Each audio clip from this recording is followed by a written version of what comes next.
नाज़रीन आदाब, न्यूज़ 18 उर्दू में आपका इस्तकबाल है। मैं हूं विसाल आजम और आप देख रहे हैं खबर खास। अब तक तो खबरें हुजूमी तशद्दुद की आती रही थी, कहीं किसी चूड़ी वाले को, किसी सब्जी वाले को, तो किसी कचरा उठाने वाले को हिंदू शिद्दत पसंद तंजीम अपना निशाना बनाते रहे हैं, सो कॉल्ड। लेकिन क्या यह सिलसिला अब दराज हो गया है? क्या अब कोई भी महफूज नहीं उनमें लोगों में से जिसकी एक खास मजहबी शनाख्त है? क्या एक मुसलमान हर वक्त उनके निशाने पर रहेगा? क्या आज की यही हकीकत है, या महज चुनाव से पहले वोट लेने वालों को खेमों में बांटने की एक कलील मुद्दती नफरती खेल? यह सवाल हम इसलिए उठा रहे हैं क्योंकि भारत जैसे मेहमान बहुत ही महान मुल्क की ऐन राजधानी में हिफाजती नुक्ता नजर से बहुत हसास इलाके में, पार्लियामेंट थाने की हदूद में, कहते हैं कि जहां परिंदा भी पर न मार सके, ऐसे इलाके में एक मेंबर पार्लियामेंट के रिहायशगाह को सरेआम निशाना बनाया जाता है, तोड़फोड़ की जाती है, वीडियो तक बनाया जाता है और उसे बेखौफ खतर शेयर भी किया जाता है। सवाल यह है कि AIMIM के मेंबर पार्लियामेंट के घर पर यह हमला किसके इशारे पर किया गया और क्यों किया गया?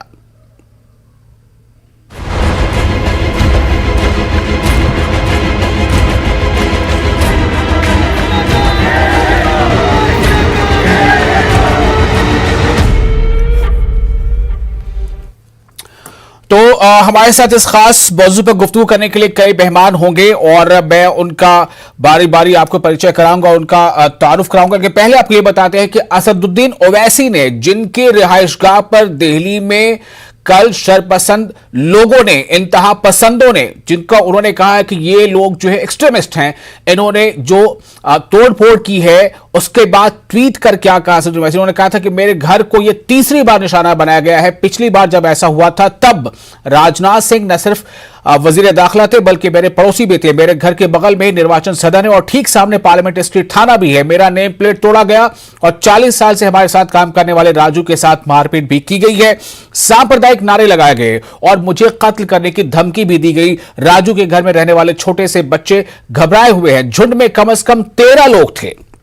ये ट्वीट पढ़कर आपको सुना रहा हूं असदुद्दीन ओवैसी का। उन्होंने कहा है कि वजीर आजम का जो रिहाइश है, उनकी जो रिहाइश है, वो भी मेरे घर से महज 8 मिनट की दूरी पर है। मैंने बार बार पुलिस को बताया था कि मेरे मकान को निशाना बनाया जा रहा है। अगर एक सांसद का घर महफूज नहीं तो बाकी शहरियों को अमित शाह क्या पैगाम देना चाहते हैं, क्या संदेश देना चाहते हैं? यह है असदुद्दीन ओवैसी का ट्वीट। अब आपको हम सुनाते हैं कि असदुद्दीन ओवैसी ने कहा क्या है, बयान क्या दिया है। पहले बयान सुन लीजिए।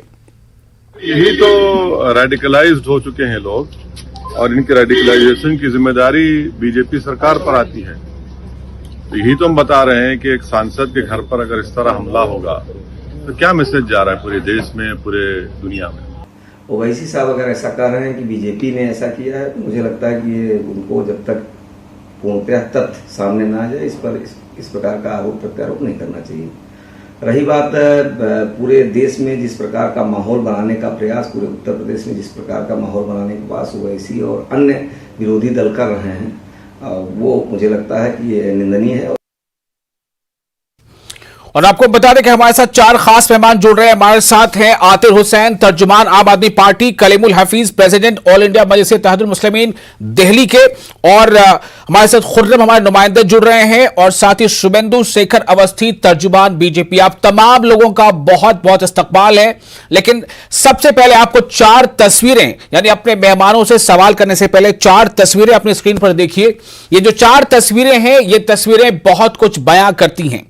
इन तस्वीरों में आप देखेंगे कि किस तरह से एक रोज कब्ल हुआ और क्या हुआ। पहली तस्वीर जो दाहिनी तरफ है, आप ऊपर देख रहे हैं, हमले के दौरान की तस्वीर है। आप बगौर इसका मुशाहिदा कर सकते हैं कि किस तरह से झुंड वहां पर इकट्ठा होता है, किस तरह से इंतहा पसंदों का उनके हाथों में कुल्हाड़ी है या हैमर्स हैं, जो भी चीजें। ये पहली तस्वीर में देखिए कि हमला किस तरह से किया जा रहा है, किस तरह से तोड़फोड़ की जा रही है। यह हमले के दौरान की तस्वीर है। दूसरी तस्वीर ऊपर बाईं तरफ लेफ्ट साइड हमले के बाद की तस्वीर है। हमले के बाद जो उस घर में जो लोग भी थे वो घर से बाहर निकले, उन्होंने जायजा लिया कि क्या तोड़ा गया, क्या फोड़ा गया। उनके चेहरों पर एक तरह का खौफ है। तीसरी तस्वीर जो है थाने के बाहर जब लोगों ने मुजाहरा किया, इसमें ज्यादा तादाद ऑल इंडिया मजलिस इत्तेहादुल मुस्लिमीन के कारकुनों की थी। उन्होंने पार्लियामेंट थाने के बाहर मुजाहरा करते हुए ये नारे लगाए कि दोषियों को जेल भेजो। और चौथी तस्वीर असदुद्दीन ओवैसी की खुद आप देख रहे हैं, जिन्होंने इस हमले के बाद जो बयान दिया है उसको मैंने आपको पहले ही सुना दिया है। तो ये वो 4 तस्वीरें हैं और मैं चाहूंगा कि जो हमले की तस्वीरें हैं खासतौर से उसे फुल स्क्रीन हमारे डिस्कशन के दौरान भी हमारे प्रोड्यूसर उसे दिखाते रहें कि किस तरह से हमला होता रहा है। अब हम सीधे आते हैं अपने मेहमानों की तरफ। सबसे पहले मैं कलीमुल हफीज साहब, अगर आप हमारे साथ जुड़े हुए हैं तो आपके पास आना चाहूंगा। ऑल इंडिया मजलिस इत्तेहादुल मुस्लिमीन के आप दिल्ली के सदर हैं, इस पूरे वाक़े पर क्या कहना चाहते हैं आप?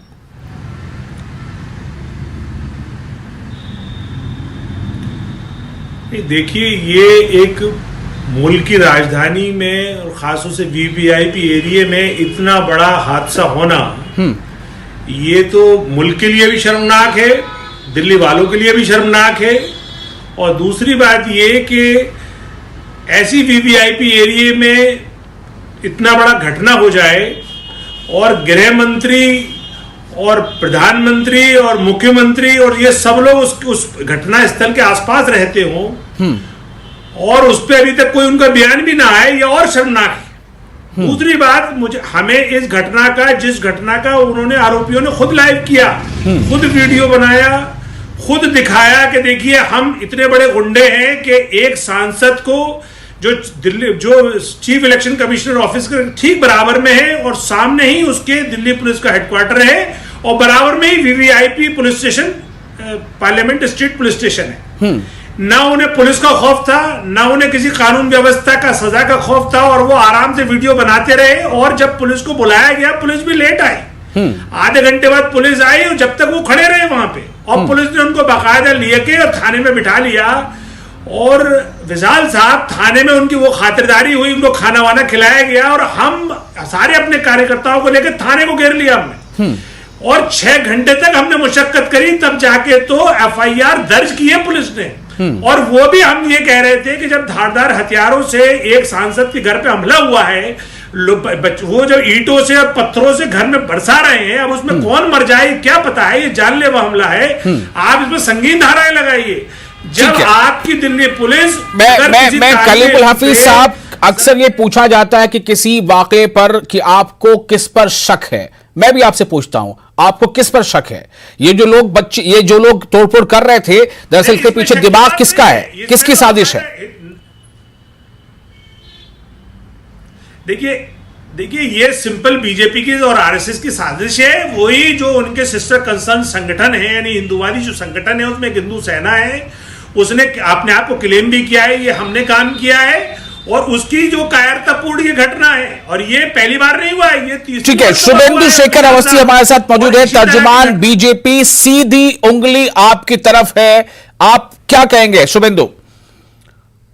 देखिए, पूरे भारत में यदि कुछ भी कहीं पे कोई बुखार भी आ जाए ना, तो उसका कारण भी भारतीय जनता पार्टी और भारतीय जनता पार्टी से जुड़ी हुई जितने संगठन है, आरएसएस और केंद्र सरकार, सबका इल्जाम लगाना ये ओवैसी साहब की एक पुरानी आदत है।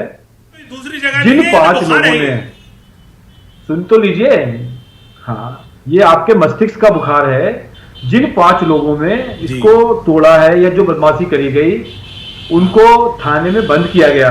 आप यहाँ पे सांप्रदायिकता फैलाने के लिए और सेंसेशन पैदा करने के लिए आप चैनल पे ये बोल रहे हो कि उनको खाना खिलाया जा रहा है, उनको क्या क्या किया जा रहा है। अरे आप बोलने से पहले 4 बार सोचिए।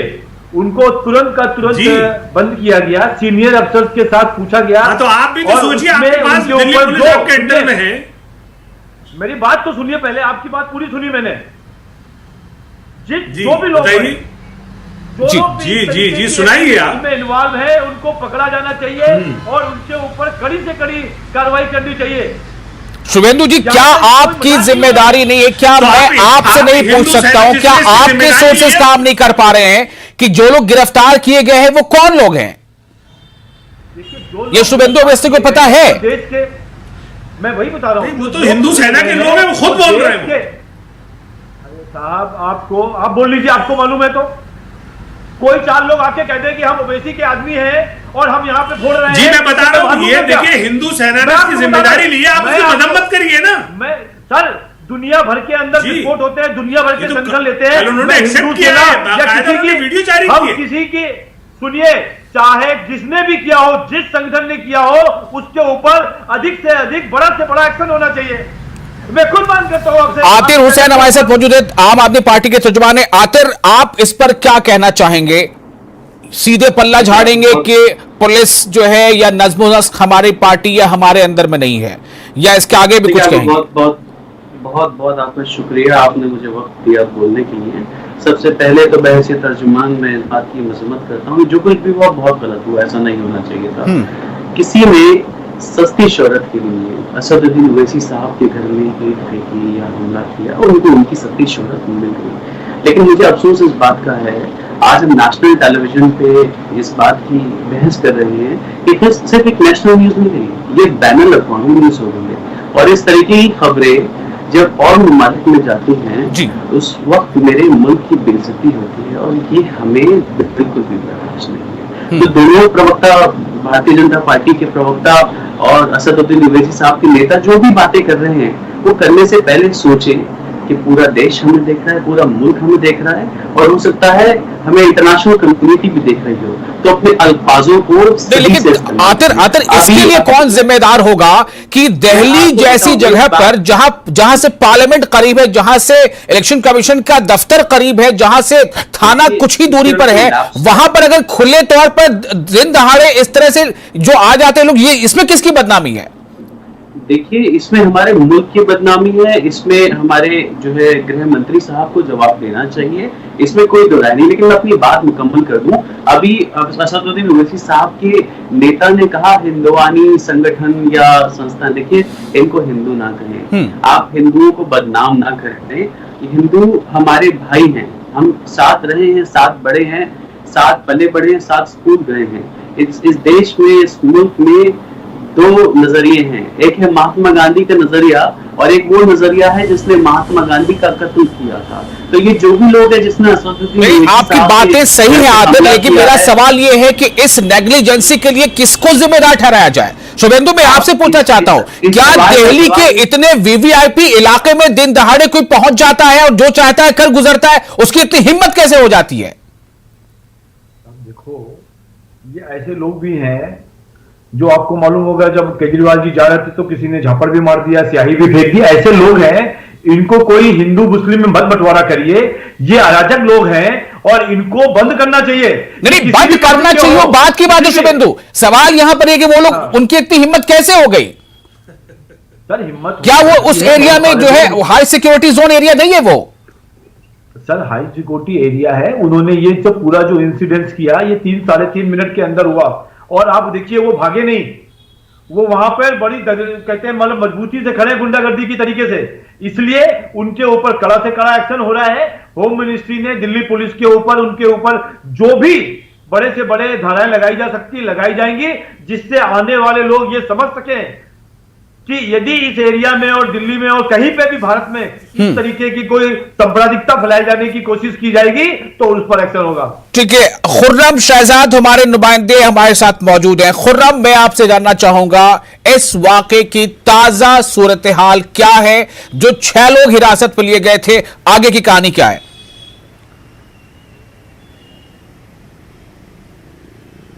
विशाल, देखिए 5 लोगों को जेर हिरासत लिया गया था और उन्हें बाद में गिरफ्तार कर लिया गया।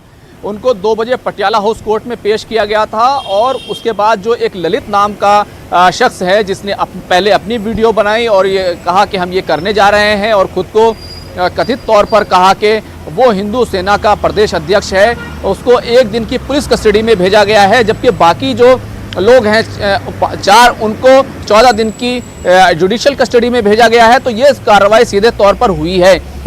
फिलहाल मैं इस वक्त मौजूद हूं असदुद्दीन ओवैसी के घर के बिल्कुल सामने जी। आप देखेंगे मेरे पीछे घर नजर आ रहा है, बिल्कुल इसी से मिला हुआ बिल्कुल मिला हुआ आता है। बिल्कुल इसका जो सहन मिलता है वो इलेक्शन कमीशन ऑफ इंडिया से मिलता है, और बिल्कुल मैं जहां खड़ा हूं सामने रोड है और रोड के उस तरफ दिल्ली पुलिस का हेडक्वार्टर है। तो ये बिल्कुल इसी घर की घटना है। इसी घर के पीछे का जो हिस्सा है वहां पर वो लोग इकट्ठा हुए और वहां पर उन्होंने हमला किया। और क्या कुछ हो सकता था, क्या चीजें हो सकती थी, ये सियासी लोग हैं, अपनी तरफ से बात कर सकते हैं। लेकिन बड़ी बात यह है कि अभी तक फिलहाल जो जहां असदुद्दीन ओवैसी का जहां घर है वहां पर सियासी तौर पर किसी का दौरा नहीं हुआ है। और जो जहां तक पार्टी के लोगों का ताल्लुक है, पार्टी के लोग जरूर कल प्रदर्शन करते रहे, एहतजाज करते रहे, लेकिन अभी मौके पर यहाँ शांति है। यहाँ पर कोई सिक्योरिटी वगैरह नहीं है, ना पहले होती थी ना आज। विशाल यहाँ पर कोई किसी तरह की कोई बड़ी सिक्योरिटी है। हालांकि इलेक्शन कमीशन का दफ्तर है, वहाँ पर सिक्योरिटी मौजूद होती है, लेकिन ये पूरा घटनाक्रम हुआ है। तमाम सियासी लोग अपने तौर से जरूर बात कर सकते हैं कि अपने फायदे नुकसान के हिसाब से, लेकिन एक मेंबर ऑफ पार्लियामेंट के घर पर हमला हुआ है, ये एक बड़ी सच्चाई है। विशाल जी, शुभेंदु, मैं इसी बारे में आपसे सवाल करना चाहूंगा कि इतना हाई सिक्योरिटी जोन है, आप बार बार इस पर तवज्जो दे रहे हैं कि कार्रवाई की जाएगी, पकड़े जाएंगे और जेल जाएंगे, जो भी होगा, लेकिन ये हो कैसे गया? सवाल इस बात को लेकर कि ये हो कैसे गया? क्या उस इलाके में कोई बड़ी आतंकवादी घटना भी तो हो सकती थी? बड़े बड़े मिनिस्टर्स के वहां पर घर है, पीएम का घर कुछ दूरी पर है, पार्लियामेंट कुछ दूरी पर है, आप इसको इतने हल्के में कैसे ले सकते हो शुभेंदु? विशाल जी, इसको कोई हल्के पे ले नहीं ले रहा हूं, और चिल्लाने से कैसा नहीं होगा कि हमने बहुत तेजी से ले लिया है। इस पर जो धाराएं लग सकती हैं, मेरा सवाल ये है कि ये सिक्योरिटी चूक आप इसे मानते हैं कि नहीं, पहले बताइए विशाल जी। ये सिक्योरिटी चूक है कि नहीं है? बिल्कुल नहीं, बिल्कुल ये सिक्योरिटी चूक नहीं है 3 लोग कि कोई वहां पर आकर तोड़फोड़ करता रहा, एमपी के घर के पास 4-5 मिनट तक का वीडियो बनाता रहा, ये सिक्योरिटी चूक नहीं है? साहब देखिए, ये इतना बड़ा दिल्ली है, हर कोने कोने पर पुलिस ये पूरी दिल्ली की बात नहीं हो रही कलीमुल्लाह हफीज साहब, क्या पूरी दिल्ली की बात हो रही है? क्या आपको इतराज इस बात पर है? की भी बात कर रहा हूं सर। देखिए, उस जगह पे भी देखिए पता लगा कि ये घटना हुई है, ये बिल्कुल एक्शन लिया गया है। ये सुपर वीवीआईपी एरिया है। यहाँ पे ये गृह मंत्री, बीजेपी के नेता ऐसे कह सकते हैं कि यहाँ पर ये इतनी बड़ी दिल्ली है, ये दिल्ली का कौन सा हिस्सा है, किस हिस्से में ये देखिए आप। नहीं विशाल जी, बिल्कुल गलत है। यहाँ पे आपका बात करने का ये तरीका नहीं है ठीक। मैं ये कहना चाह रहा हूँ कि दिल्ली में चाहे सांसद का घर हो, चाहे किसी और का घर हो, पुलिस को प्रॉपर एक्शन लेना चाहिए और इस पे ले रही है। उसने पकड़ के उनके उससे पहले पुलिस कहां थी, सवाल इस बात को लेकर है। इतने हाई सिक्योरिटी जोन में पुलिस थी कहां उससे पहले? देखिए सर, क्यों 10-15 मिनट तक का वो मौका मिल गया कुछ भी कर गुजरने का? सुन तो लीजिए, हाई सिक्योरिटी जोन में इनकी तो शर्त हुआ है, इनके पास कोई जवाब नहीं है, इन्होंने कराया है। नहीं, कोई जवाब हुआ, हमारे पास पूरा जवाब है, हमारे पास पूरा जवाब है, उसका जवाब दे रहा हूं आपके सामने। अभी कैसे नहीं हुआ? और आपने जो अभी कहा ना कि यहाँ बैठा के थाने में कोई जवाब नहीं है, उसकी वजह ये है कि पुलिस इनके पास है। बोलिए चैनल के ऊपर बैठ के, कलीमुल्लाह हफीज साहब आप कुछ कह रहे हैं, चैनल पे बैठ के झूठ मत बोलिए। ये आप झूठ की बात और सच की बात अपने पास रखिए। आपको पूरी जी हाँ, देखिए जब हमने थाने का घेराव करा और हमारे कम से कम 200-300 लोग वहां इकट्ठे हो और हमने कहा था FIR करी, दिल्ली पुलिस हमें 5 घंटे तक टहलाती रही कि हमारा सर्वर डाउन है, हम FIR नहीं करेंगे। जब फिर हम ACP के ऑफिस में बैठ गए जाके, मैं खुद बैठा हुआ था, मैं किसी और की सुनी हुई बात नहीं बता रहा हूँ। तो मेरा और मुझे हैरानी जब हुई जब मैंने उनसे कहा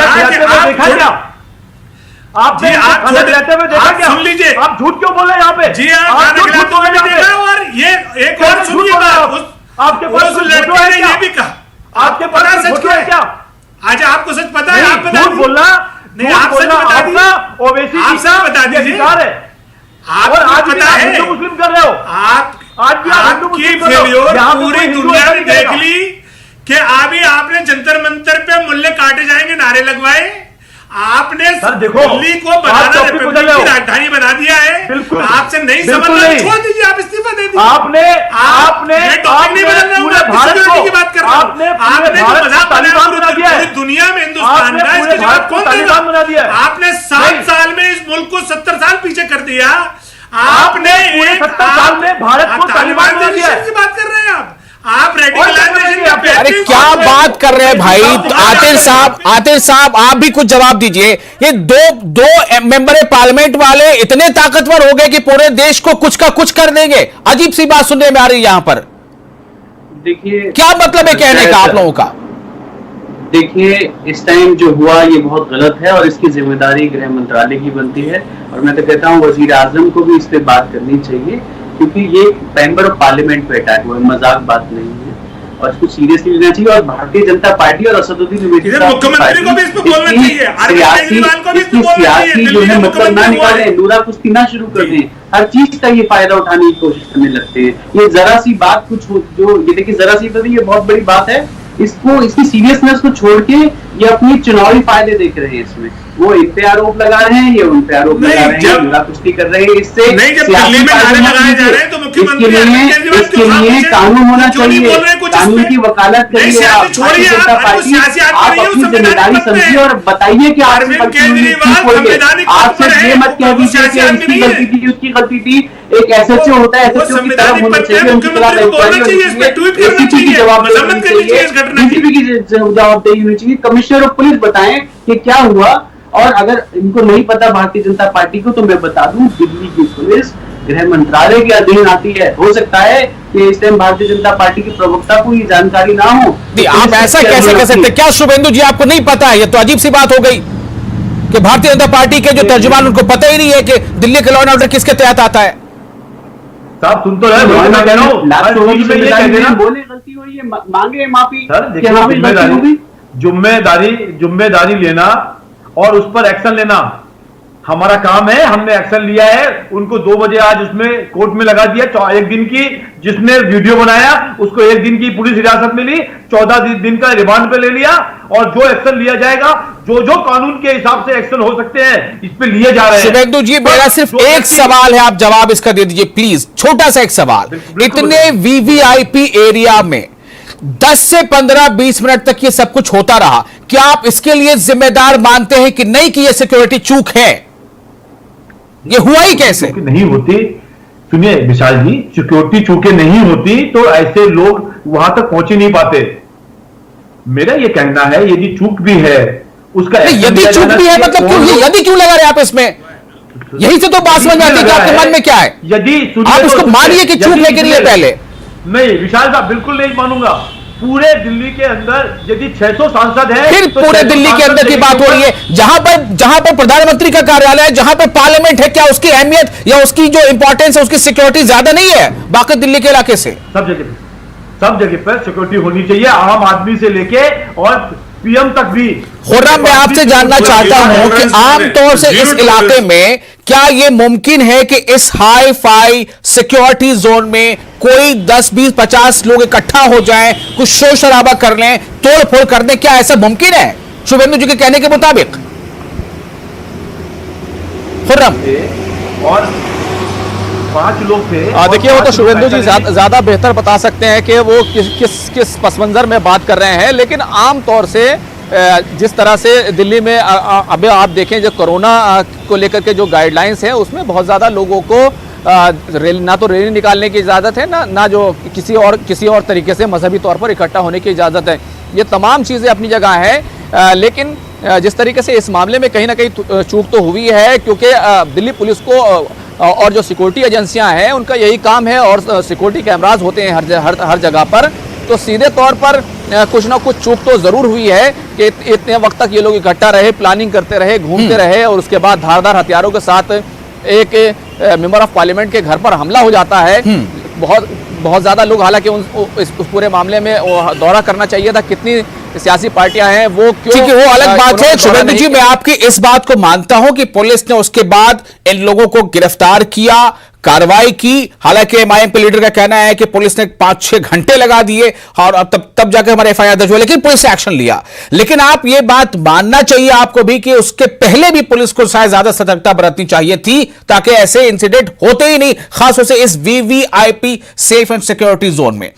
वक्त की कमी है, बहुत शुक्रिया आप तमाम लोगों का अपनी बात रखने के लिए। आतिश साहब, शुभेंदु जी आपका भी शुक्रिया और कलीम साहब आपका भी शुक्रिया। नाज़रीन आप बने रहे न्यूज़ 18 उर्दू के साथ, मुझे दीजिए इजाजत, आदाब।